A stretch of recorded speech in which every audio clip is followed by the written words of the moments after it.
はい、気ままな親父の趣味チャンネルです。このチャンネルでは北海道の北部の情報を中心に紹介していこうと思っております。今回の動画は JAL の上級ステータスを目指す修行で久米島を旅行した動画のパート2になります。皆さん、果ての浜知っていますか？果ての浜は久米島の東側から約 5km の場所にある砂浜だけの3つの無人島の総称です。エメラルドグリーンの海と真っ白な砂浜は東洋一美しいと言われています。そんな果ての浜と久米島の観光スポットを旅行した動画のパート2になります。よろしければ最後までご視聴いただければ幸いです。はい、今回の出発地である民宿網元です。こちらの場所は新大島大橋のすぐ近くにありました。奥にはリーフビーチが綺麗に見えました。こちらでは有料で自転車をレンタルすることができます。またコインランドリーもありましたので、連泊しても洗濯ができるので便利だと思いました。ほとんどの部屋は風呂とトイレが共同ですが、私が泊まった部屋には風呂とトイレがありました。またフリー Wi-Fi もありました。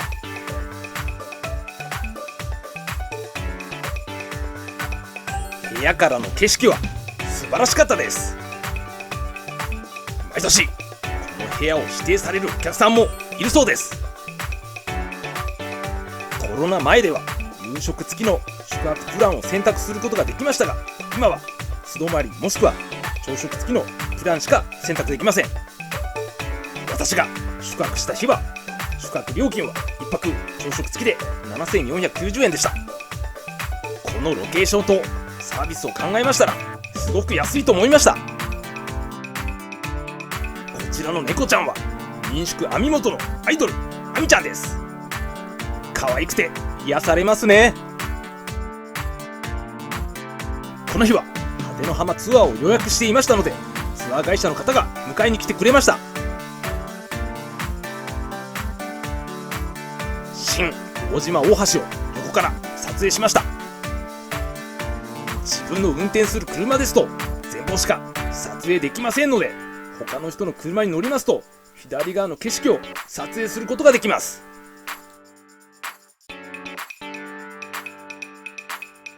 民宿網元から車で5分もかからないくらいで泊まりフィッシャリーナに到着しました。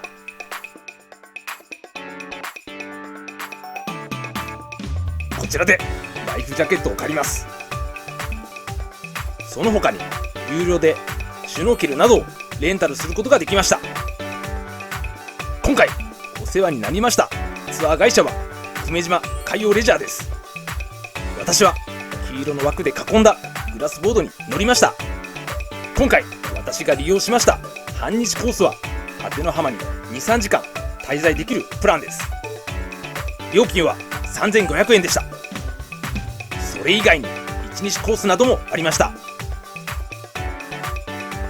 歩いて船に乗り込みました。この日は10人くらいお客さんが乗っていました。泊まりフィッシャリーナを出発しました。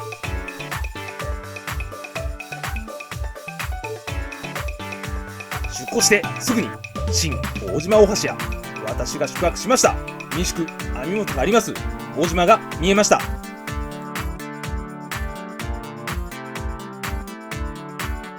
果ての浜に向かう途中、船のスピードを落としましてガラス越しから海の中を見ることができました。この時はサンゴが見えました。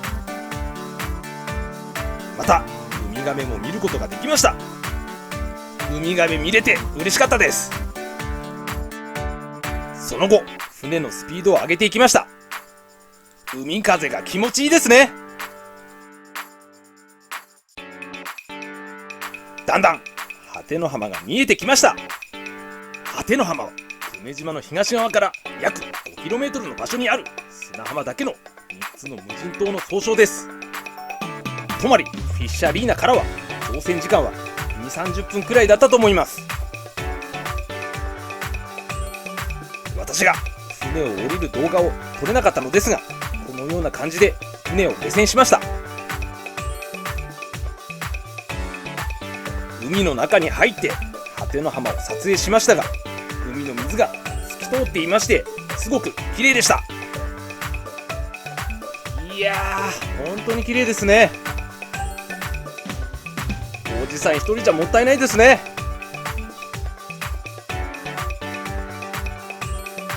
この日 GoPro を持参していましたので、海の中を撮影してみました。ちょっと水が濁っていましたが、魚を撮影することができました。こ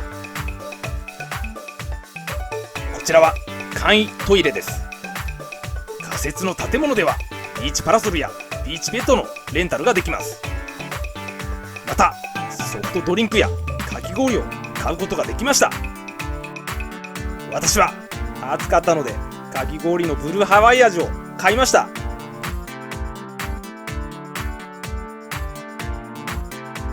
果ての浜の綺麗な海と砂浜にこのかき氷が映えますね。このロケーションで食べたかき氷、最高でした。他のお客さんがバナナボートに乗っていたのを見ていたら、自分も乗ってみたくなりました。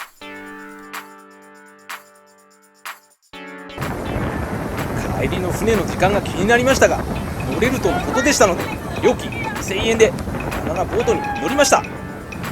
カメラを持ちながら乗っていましたので、海に落ちたらカメラが壊れたらまずいのでしがみついていました。すごくスリルがあって本当に楽しかったです。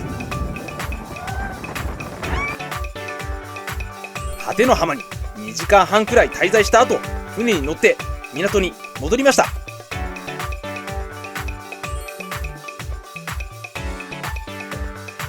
港から宿泊先まで送迎していただいて、シャワーを浴びた後、民宿網元の近くにあります観光スポット畳石にレンタカーで行きました。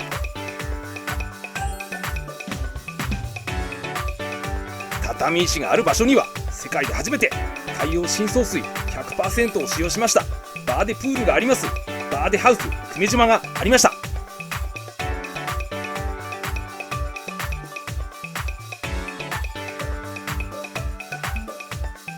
駐車場から車を降りて海の方に歩いていきました。畳石は溶岩が冷え固まる時にできたもので、畳を敷き詰めたような景観から畳石という名前になったそうです。ただ畳というよりも亀の甲羅のデザインに見えました。私は干潮時に行きましたので、潮だまりに魚がいました。今回は紹介していませんが、観光スポット熱帯魚の家では潮だまりにもっとたくさん魚を見ることができます。こちらから見える海もすごく綺麗でした。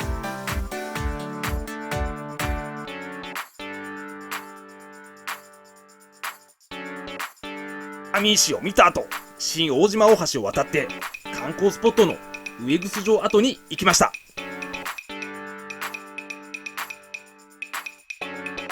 向かう途中、沖縄らしいデザインのバス停の待合所がありました。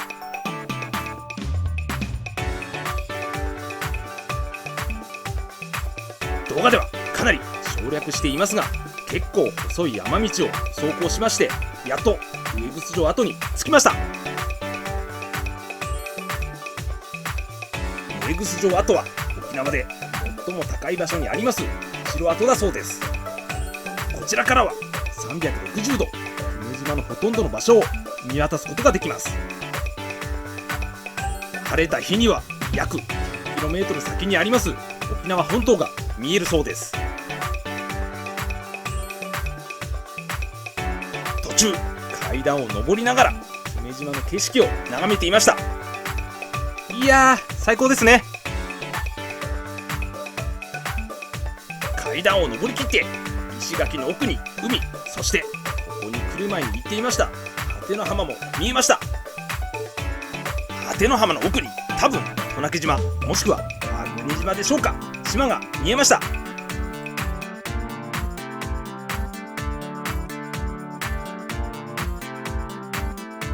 ちらは結構遠かったですが、レンタカーがあるなら絶対に来た方が良いと思いました。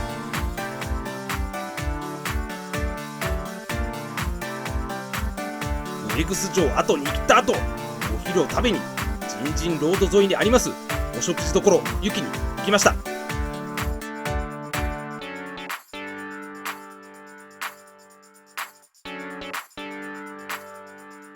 こちらのお店は投資で営業していますので、遅めのランチができますので便利だと思いました。お店の中の様子です。カウンター席とテーブル席がありました。いろいろメニューがありましたが、牛肉もやしそばがおすすめだとのことでしたので、こちらを注文しました。プラス150円でジューシーという沖縄の炊き込みご飯を食べれたのですが、残念ながら売り切れでした。私が今回注文しました牛肉もやしそば、税込み750円です。麺はこのお店の自家製で太麺の縮れ麺でもちもちでした。スープも自家製で味がしっかりしていました。こちらに置いてあった久米島の激辛唐辛子を入れたのですが、これが本当に辛かったので、後でお土産で買って帰りました。もやしもシャキシャキで牛肉とマッチしていました。ランチを食べた後、フェリーターミナルに行ってみました。私がお邪魔した時間にはすでにフェリーが出港していまして、誰もいませんでした。久米島から那覇までのフェリーは2便出ていまして、渡名喜島経由便で3時間半、直行便ですと3時間で行けるそうです。運賃も片道3450円ですので、飛行機より安いと思いました。時間があればフェリーで久米島に行くのも良いと思いました。フェリーターミナルに行った後、新里浜に行きました。新里浜は夕日が最高のビーチだそうです。久米島空港の滑走路がすぐ近くにありますので、飛行機の離発着も見ることができます。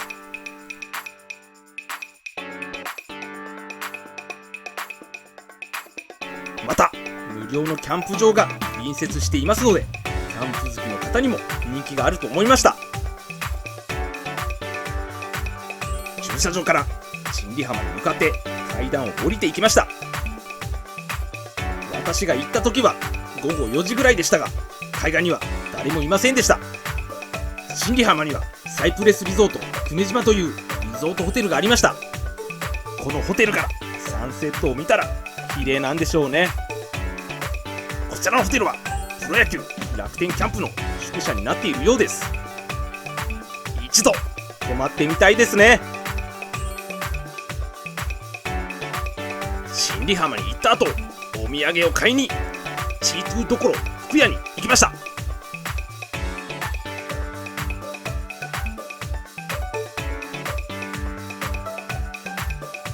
地元の方がケーキを買っていました。こちらの味噌クッキーは久米島のお土産の定番だそうです。また久米島激辛島唐辛子も売っていました。お土産を買うなら絶対買った方が良いと思いました。チートゥーどころ福屋でお土産を買った後、民宿網本に戻りました。途中リーフビーチ周辺にはガソリンスタンドやドラッグストアがありました。また久米島で一番大きなスーパーマーケットのコープがありました。私は民宿に行く前にここに行きました。多分地元の方で駐車場が混んでいました。私はこちらで三品茶を買いました。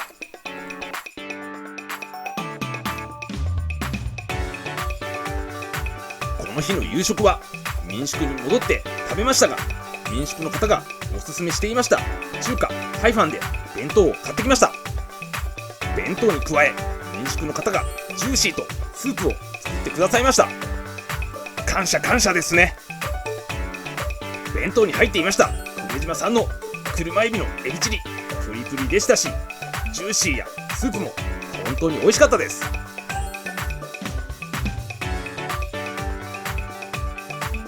帰りの飛行機が久米島空港を10時ちょうど発でしたので、朝食を急いで食べて時間に余裕を持って民宿を出発しました。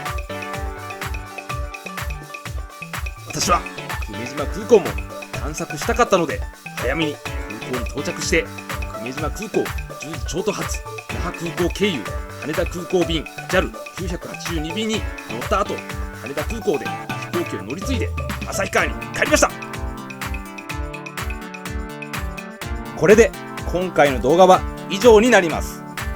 今回久米島旅行の動画パート2としまして、久米島で一番の観光スポットであります果ての浜や観光スポット久米島グルメを堪能した動画を作成いたしました。果ての浜は東洋一美しいと言われていますが、噂にたがわず海は砂浜が綺麗でした。バナナボートは非常に楽しかったので、果ての浜に行く機会がありましたらぜひやってほしいです。また行く機会があればぜひ果ての浜に行きたいと思いました。それ以外にもいろいろな観光地やグルメを堪能することができました。今回時間の都合で行けなかった観光スポットや美味しいお店もまだまだありましたので、また JAL に乗って久米島に行きたいと思いました。今後も旅行や観光した時にはこのような動画を作成したいと思いますので、その時はまたご視聴いただければ嬉しいです。今後も北海道の北部の情報を中心に紹介してまいりますので、チャンネル登録よろしくお願いいたします。